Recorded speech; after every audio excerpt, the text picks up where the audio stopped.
Shoulder press. Ang gamit namin dito, straight bar. Bale, drop set to siya. Pero hindi siya ganoon kahabang drop set. Dalawang set lang. Medyo pagod na rin kasi ako. Nag-warm up din kasi kami ng standing shoulder press. Kaso nga lang, yun na nga, hindi ka magkabuhat ng mabigat pagka naka-standing press.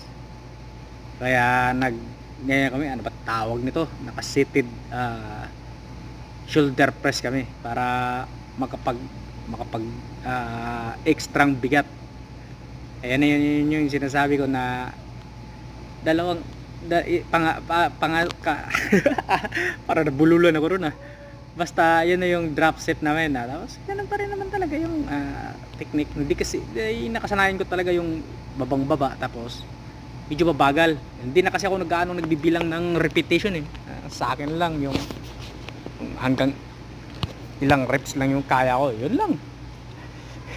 Unang-una din kasi medyo kahinaan ko rin talaga yung upper body medyo kulang yung ano ba, tinatry ko naman din pero iba kasi yung recovery ko pag sa legs kaysa upper body pagka upper body ang tagal kong makarecover makakaramdam talaga ako ng pagod.